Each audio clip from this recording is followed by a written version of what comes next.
So, good morning, good afternoon, good evening, and good night, everyone. I have to apologize. I will be turning my camera off. I'm not really at my best tonight. I have a very severe cold, which means I'm sneezing and coughing a lot, but I will be listening.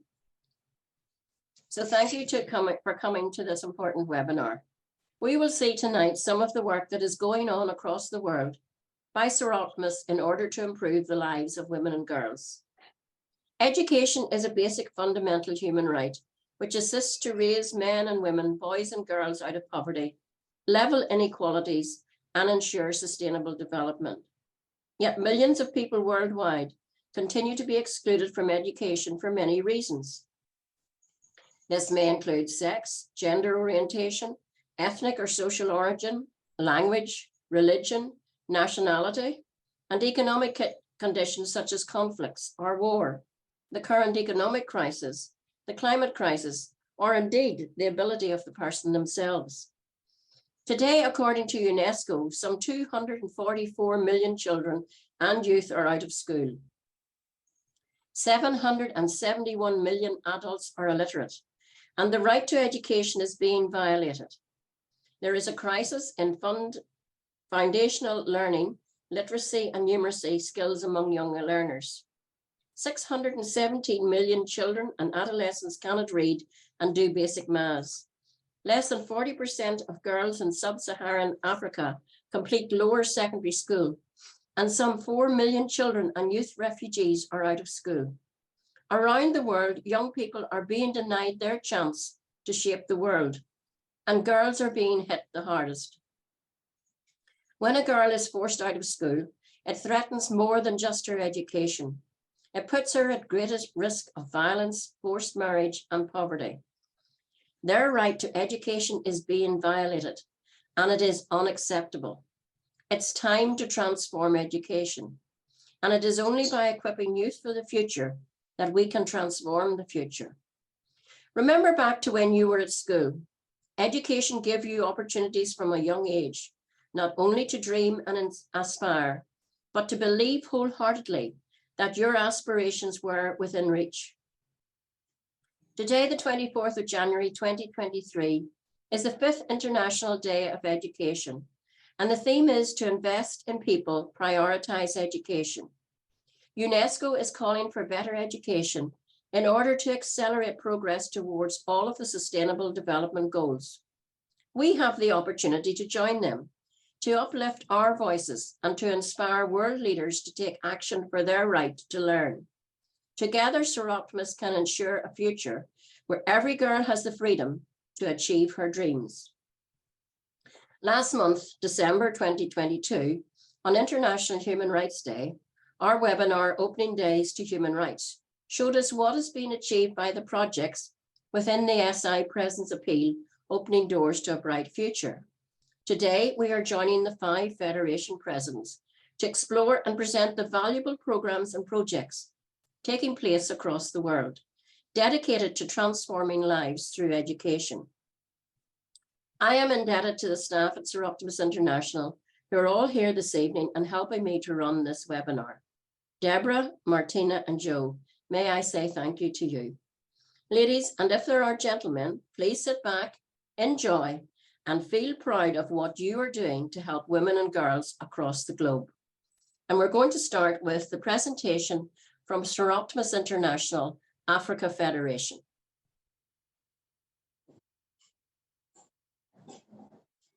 On the occasion of World Education Day, the African Federation of Soroptimist International, SIAF, is delighted to participate in this celebration and to present to the actions in favor of education of children in general and young women in particular.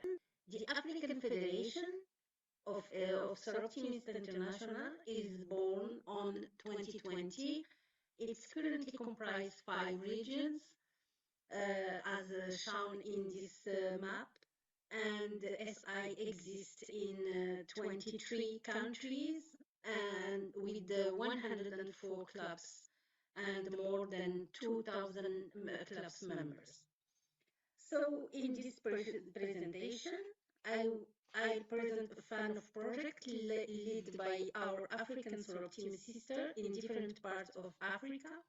This presentation is not exhaustive. Let us see what happened in the northern regions. So in Morocco, for example, in Marrakech, we have the Club Soroptimist Marrakech Fondateur. The club has been working for 17 years on building and equipping a home to welcome rural girls, bringing them closer to high school and university, and offering them a quality of life and an optimal education. In 2022, 219 young girls, among them around 40 young girls, are educating in university level. For example, from June 2011 to June 2021, you can see below how many girls were graduated. In Agadir, we have another club, which name is Club Soroptimist d'Agadir. The club built a scholar canteen in 2006 that could welcome about 100 children. Now, the main activity of the club is to deliver foodstuff. That means 1,200 lunches for children per year. Other education activities performed by this club in 2022, they deliver 100 bags with clothes and hygienic bags to students in middle school, grant scholarship to deserving female students, and distributing books for school libraries. Let us see what happened in eastern region of Africa. So, for example, in Madagascar, in Club Toliara, education activity performed in 2022. We have, for example, rehabilitation of Betaidembo Public School Library, education sensitizations, birth certificate operation, and that was done with collaboration of the Club of Lucerne from Switzerland, and in the benefit of 51 students from Toliara who didn't have those birth certificates. So provision of food to the education center for physically and mentally handicapped children. In Rwanda, also in the eastern region, all clubs are involved in formal education. So, for example, you have SE Kigali Club constructed San Marcos School and sponsored 23 students in secondary, 419 90 children in nursery and primary level. In collaboration with SE Norway, all clubs supported financially students in secondary and university, and you have the details hereafter. Now, in the western region, we have, for example, in Nigeria, SE Lagos Mainland. SE Lagos Mainland has been running an elementary school in a disadvantaged community for over 30 years. Most recent and impactful event was a health talk with the Basic 4 and Basic 5 students on health awareness in October 2022. It was an interactive session which covered topics like signs and symptoms of illness, alcohol and drug abuse, bullying and harassment, general hygiene, girls' health and menstrual health, and boys' health. Also, in the western region, in Benin, for example, we have the club of Cotonou Gazelle who built a two-class model at a general education college in the village of Zayen, located in the municipality of Ifangi, The construction of this module started in August 2021, was officially handed over to the beneficiaries on October 2021 in the presence of young beneficiaries, the teaching staff, the population, and local authorities. So 120 students are studying in better conditions. Now, in the central region, we have only one country there with Soroptimist, it's Cameroon. So we have SI Yaoundé, educational project on income generating activity for the internally displaced women and girls of the civil war in the English-speaking region of Cameroon. The Yaoundé Club is providing them training on income generating activity as a source of livelihood. Through the training, they were educated, empowered, and enabled to resettle and start a new and sustainable life in the line with the United Nations Sustainable Goals 4 and 5.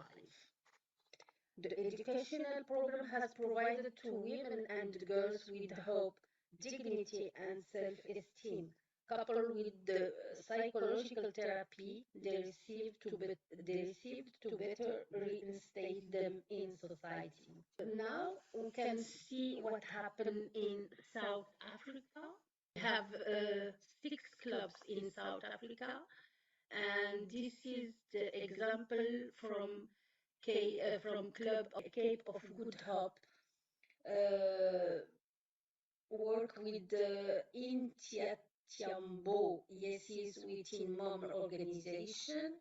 This Teen Mom provides support to teen moms to be, as well as encouraging to the teen mom to continue with their schooling after giving birth.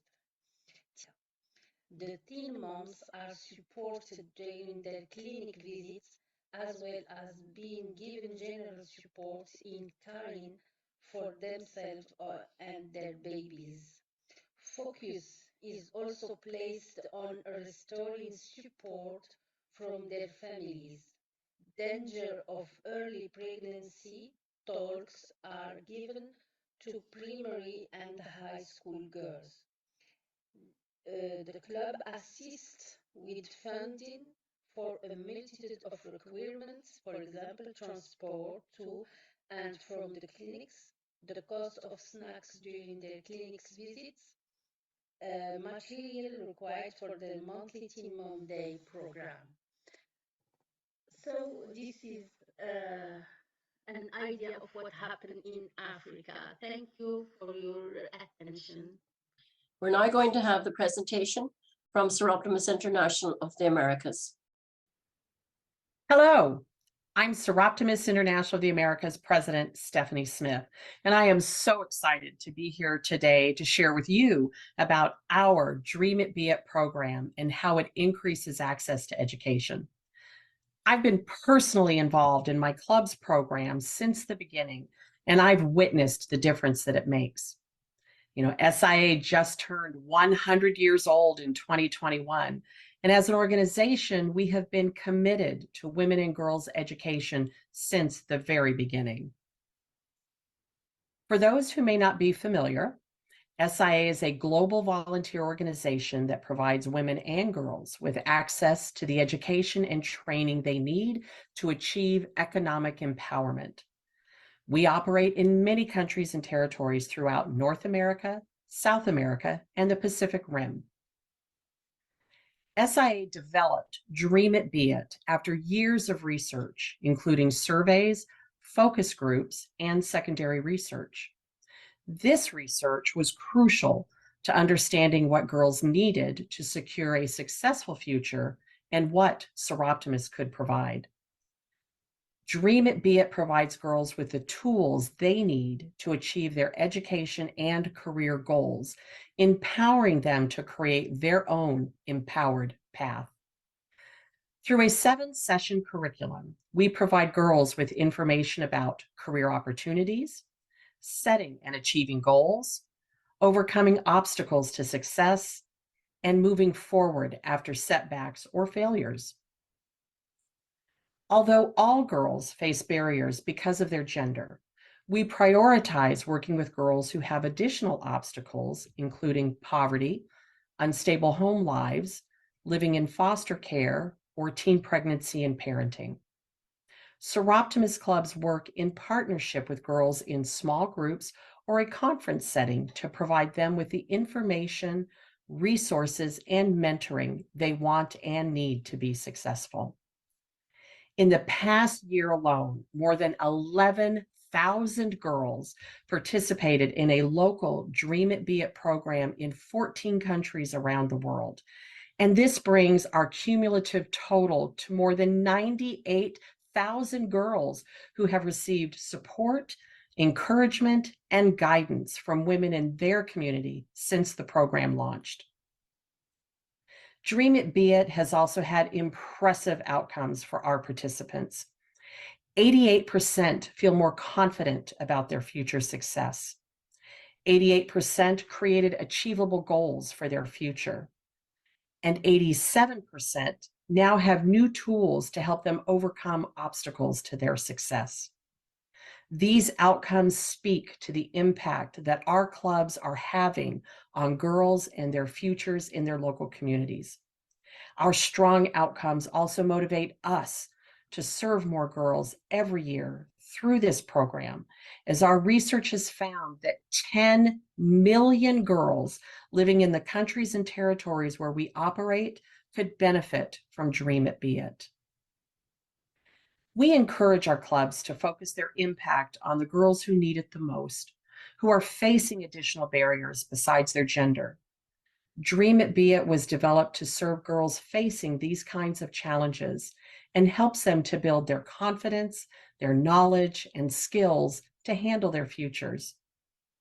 The flexible nature of the Dream It Be It curriculum also allows clubs to adapt the curriculum to serve girls in different contexts, making it even better suited to meet girls where they are. In many countries around the world, Indigenous girls are navigating additional obstacles along with the experience of gender-based discrimination. Challenges include lack of access to education, healthcare, and ancestral lands, as well as facing disproportionately high rates of poverty and violence due to discrimination.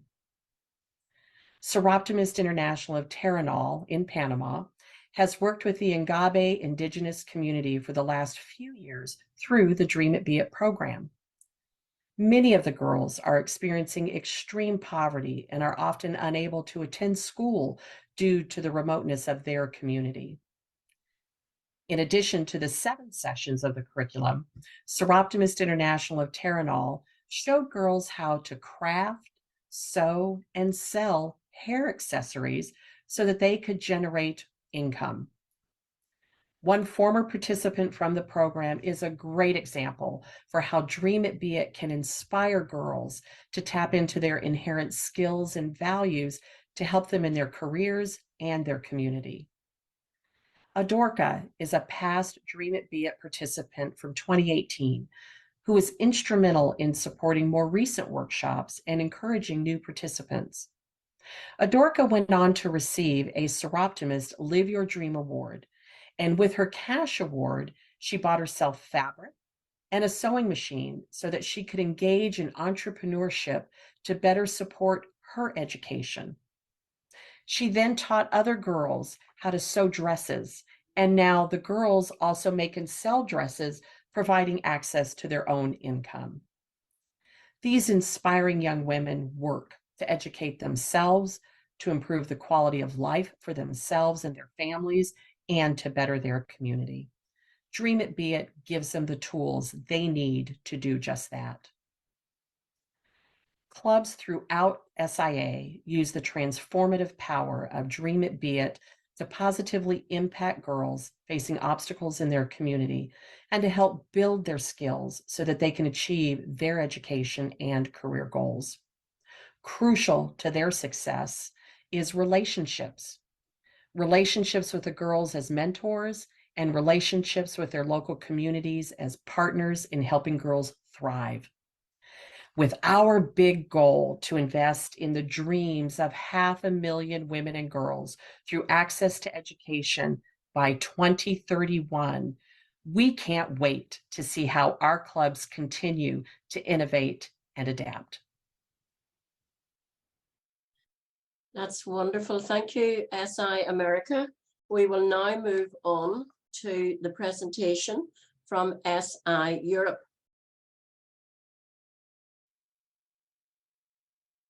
Our federation, Soroptimist International of Europe, has a focus on 5 program areas to improve the lives for women and girls. On a yearly basis, the more than 30,000 members in SIE carry out around 4,000 projects in women's empowerment, elimination of violence against women, health and food security, sustainability, and finally, the program focus area, education.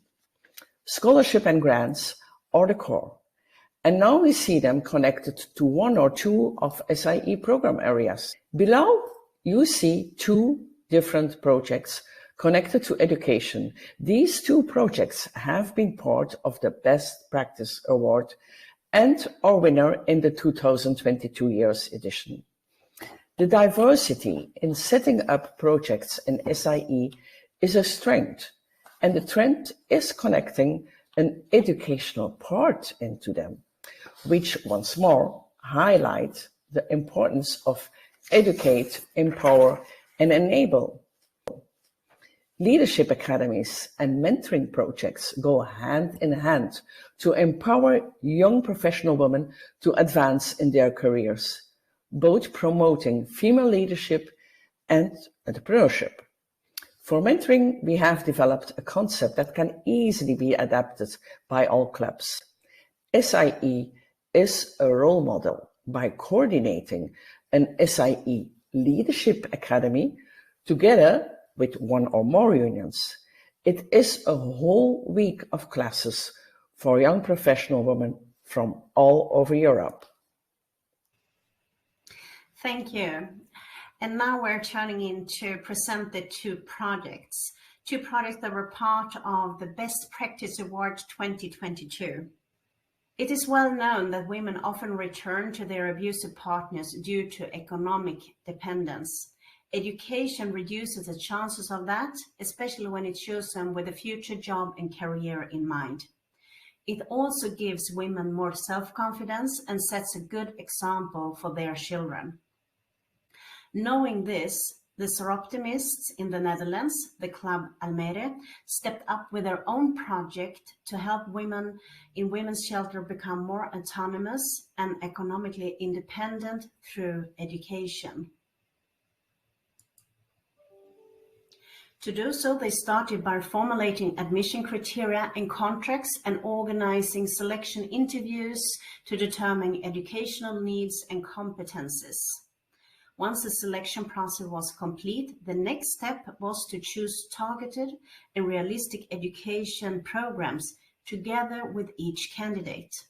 This was all carried out in the context of the women's shelter, involving management and social workers as a generate request for education funding.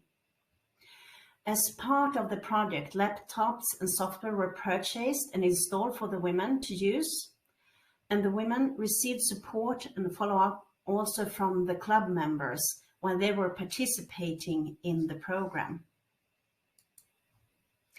The club secured visibility and support for the project through a variety of activities. They held 2 media events attended by the press, local television and radio. An article was also published by Rabobank for their members. The club itself was active on social media and also on the union website. And finally, they launched a special Almere edition of the game Monopoly, which showed Soroptimist logo and story on the box. The result was that the club raised €33,000, which was used to support 2 women living in a shelter in their studies. One woman has nearly completed a demanding course. The second woman has a good job having successfully completed her education. And the project was achieved by working with a local shelter to identify candidates, providing the selected women with support to choose and complete their studies as to gain future independence, and raising awareness of the importance of education, such as to break the cycle of abuse. The Union of Italy launched the project Financial Education Women Matter, and they did that with the partner Banca d'Italia, the Bank of Italy. Together with the bank and the Committee for Financial Education, they developed topics and program for a practical financial course for women. The goal was to promote and finance initiatives aimed to raise women's financial and insurance and social security knowledge and competences.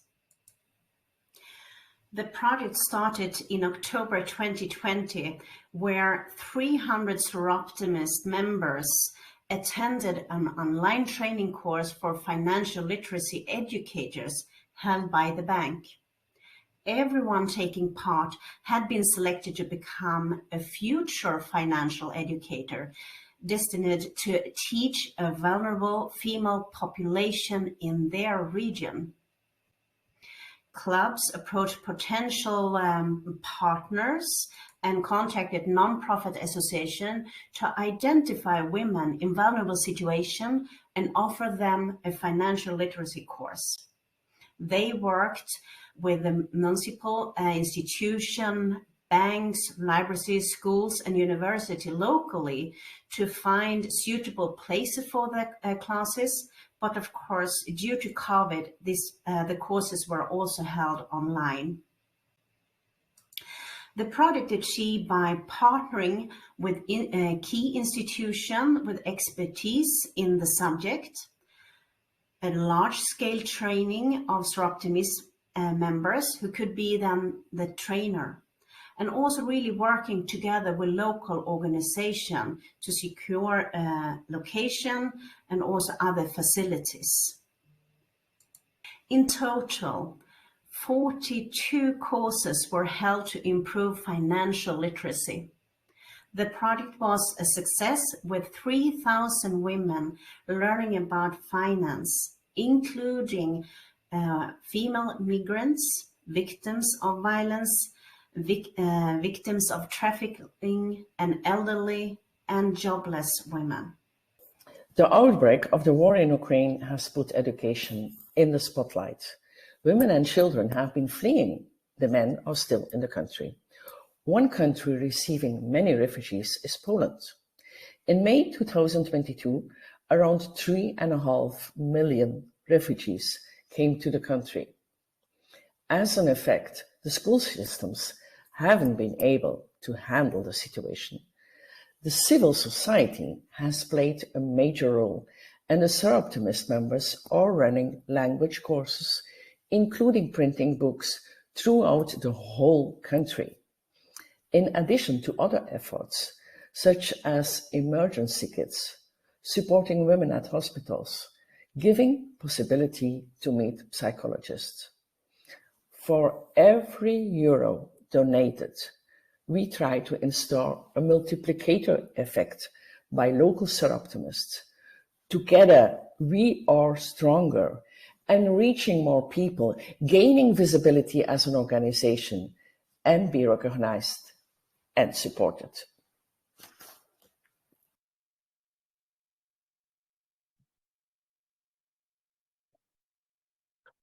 Thank you, SI Europe. That was another fantastic. All of these are brilliant, and I'm learning so much tonight.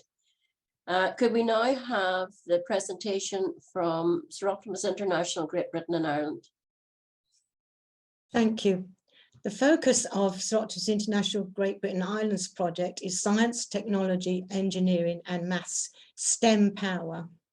This project from SI Leeds was chosen from 3 that were shortlisted as part of our Yorkshire Region's Programme Action Awards. The programme, the SIGBIS programme team also have an annual Best Practice Awards, and the criteria used to judge the projects was based on those awards. The project will now be presented by Eleanor Evans, who is Assistant Programme Director for People. Joe, if you could just play that from the beginning, please.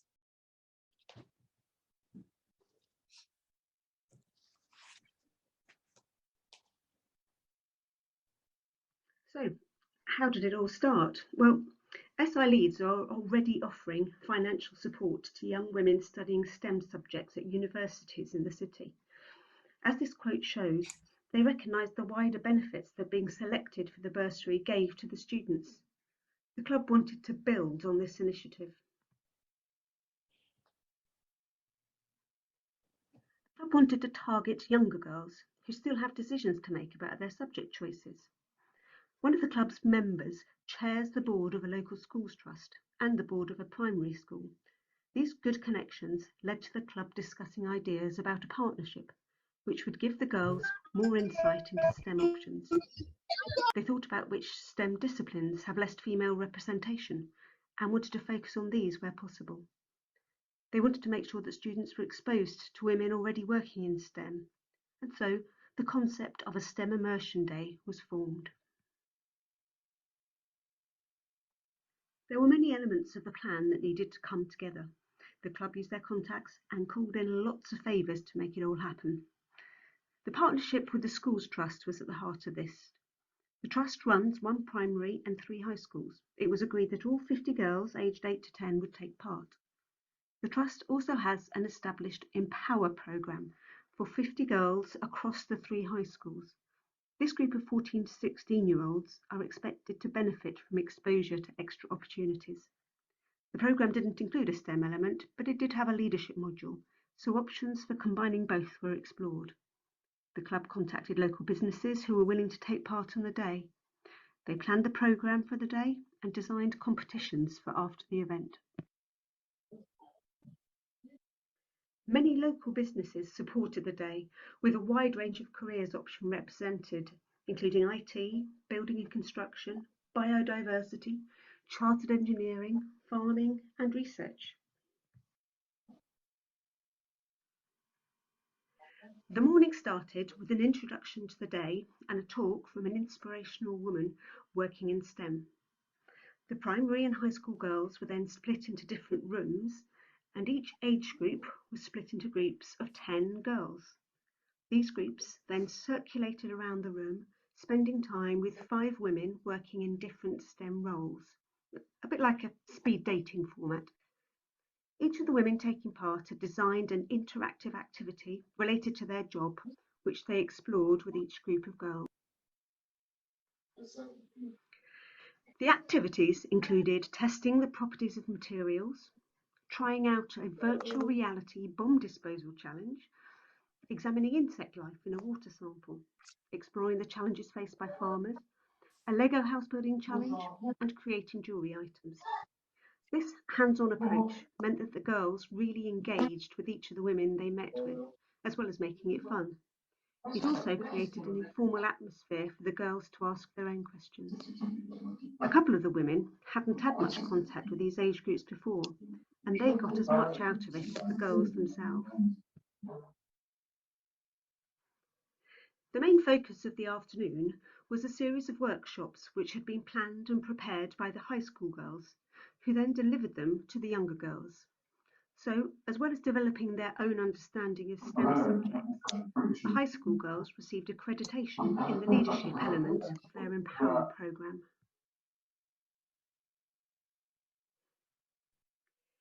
Here you can see some of the challenges that the high school girls set. They include creating a parachute that could safely carry an egg, building a water-filled plastic bottle rocket which could travel the furthest, and making cake frosting and slime from raw materials. slime making was particularly popular. So the primary school girls benefited from solving a practical challenge, and the high school girls had the satisfaction of seeing the younger girls learning. It was great fun, and coming not long after COVID lockdowns, meeting new people was important for everyone involved. At the end of the day, the president of SI Leeds launched competitions for each age group. The aim of the competitions was to channel the energy and enthusiasm generated beyond the end of the day itself. The challenge given was to create an energy-saving idea. The primary winners of the competition received STEM activities for their school. The prize for the high school winners was a piece of art designed and created by a club member who was an engineer by profession. Most aspects of the day were very successful, particularly the interactive elements and the involvement of high school girls in delivering workshops. The support from local women in STEM careers was amazing, and all those involved, including club members, enjoyed and learnt from taking part. The event cost very little to run, as everyone happily volunteered their time. However, the club did find that there had been some misunderstandings about the competition, which meant the entries weren't quite as expected. The club planned to spend more time talking to teaching staff or other professionals before any future competitions.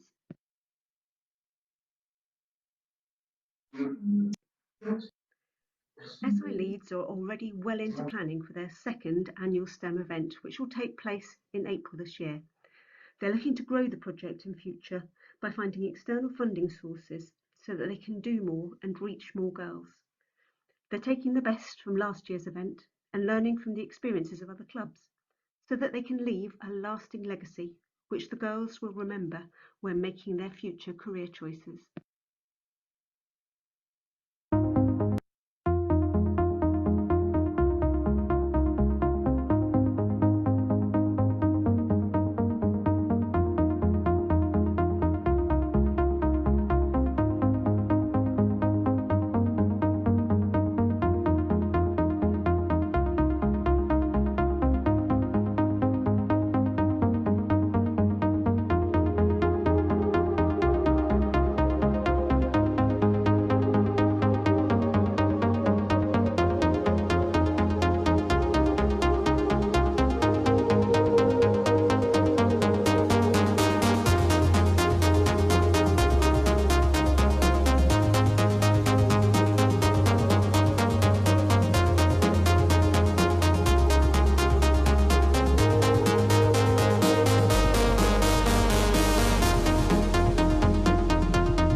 Thank you, SI Great Britain and Ireland.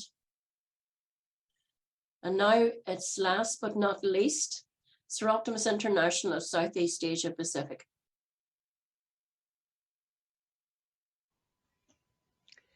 Hello, and welcome to the Southeast Asia Federation's Education Impact Report. I am Christine Johnston, President of CEAP. This biennium I had 5 areas of concern, one of which was education, the other 4 being equity, economic, environment and enterprise. Our program team, headed by Dr. Danelle Davis, work and encourage members to implement projects which address these areas of concern. Soroptimists invest in education because they know that education transforms lives across the whole life cycle. In 2022, the Federation response to disasters in Australia was to provide tens of thousands of dollars of education supplies for schools and students affected by the floods.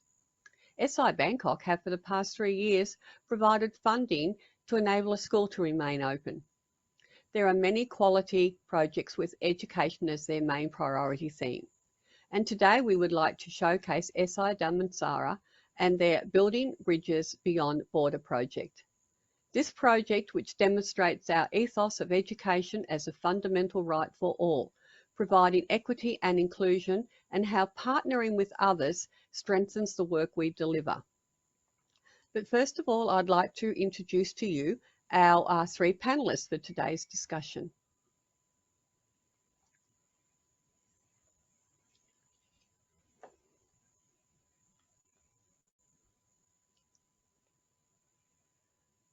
So for today's discussion, we have our program convener, Dr. Danelle Davis. Welcome, Danelle.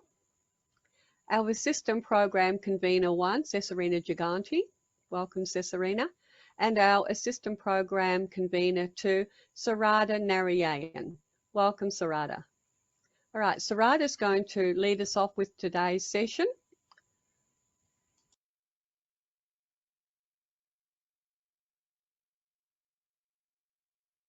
Thank you, President Christine. Can I have the first slide, please?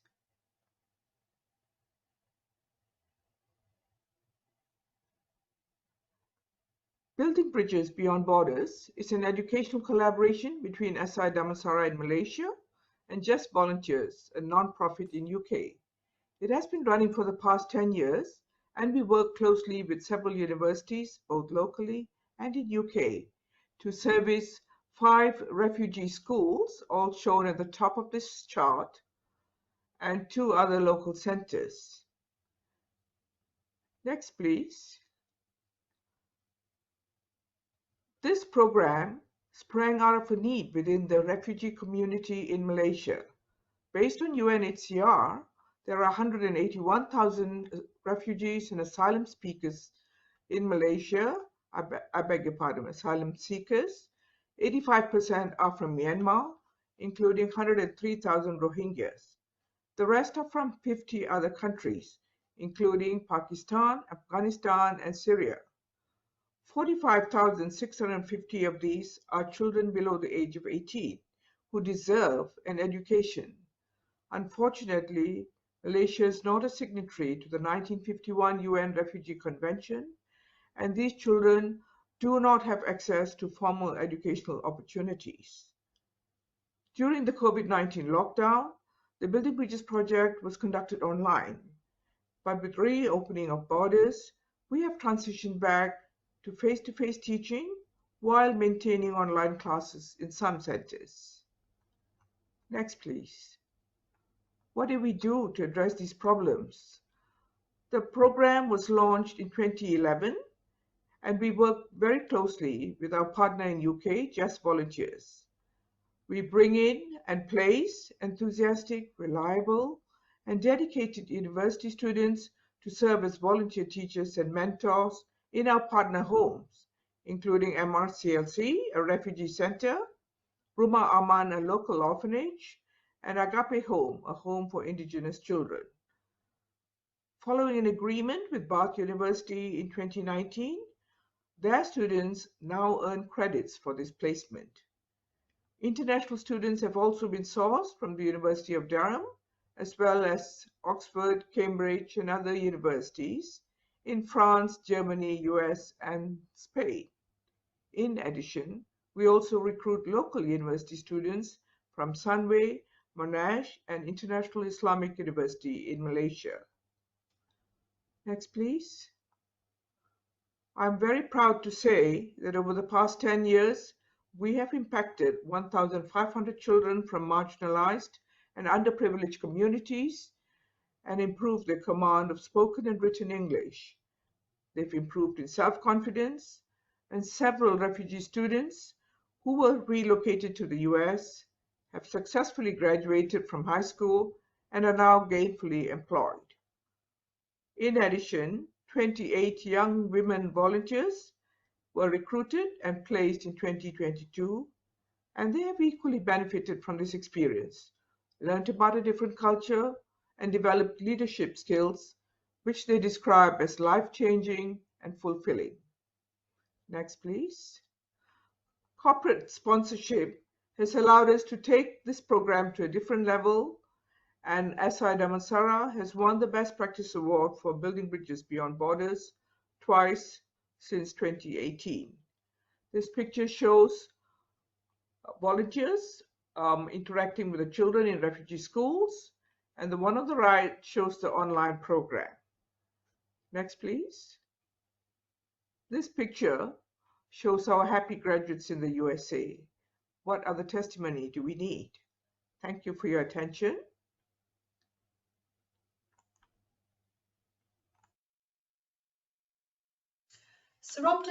Soroptimist International of Southeast Asia Pacific continued focus on education can be seen in the projects such as the one highlighted, advocacy, scholarship and donations that are undertaken by the clubs.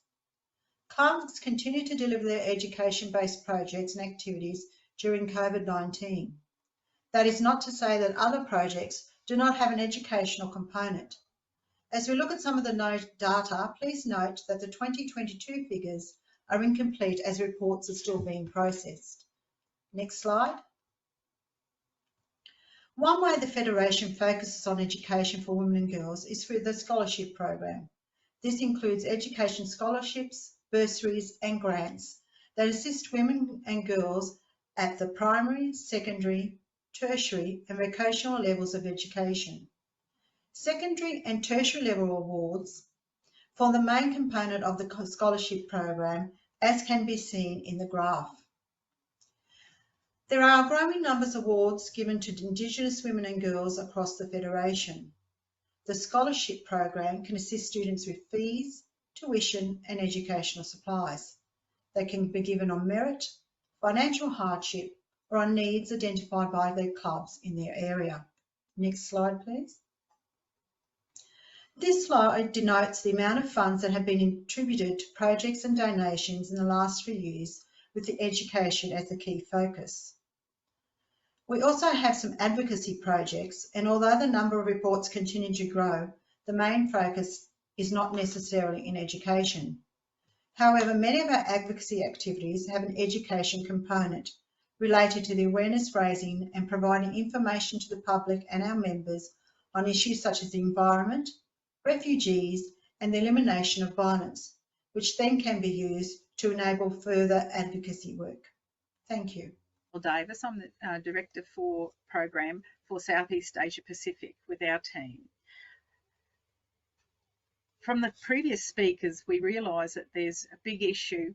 The reason why we're having this big trouble is that the rate of migration in Southeast Asia Pacific.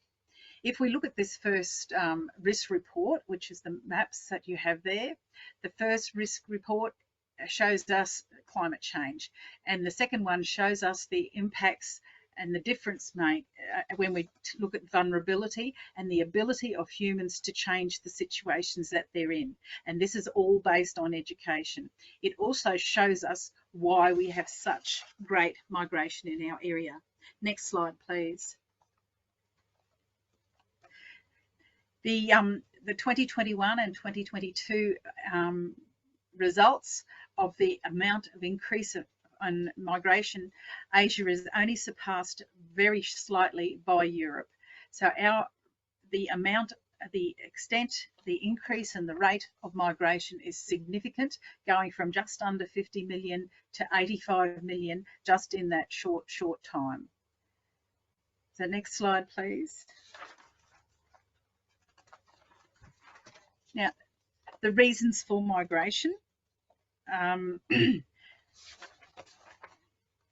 Climate is one of them.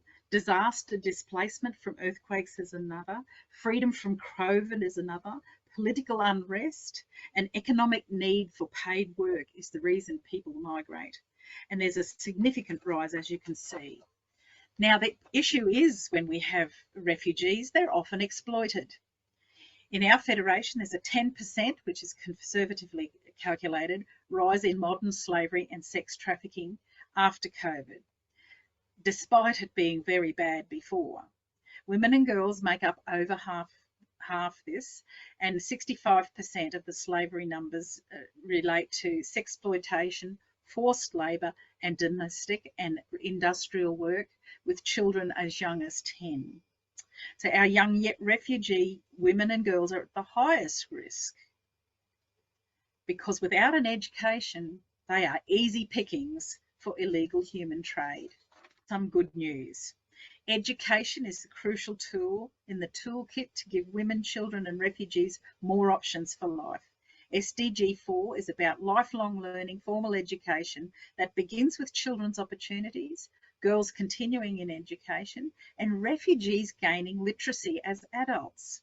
This slide shows how countries have been stepping up their efforts and doing very well in the efforts for literacy measured in young adults. That gives them some real life options beyond modern slavery.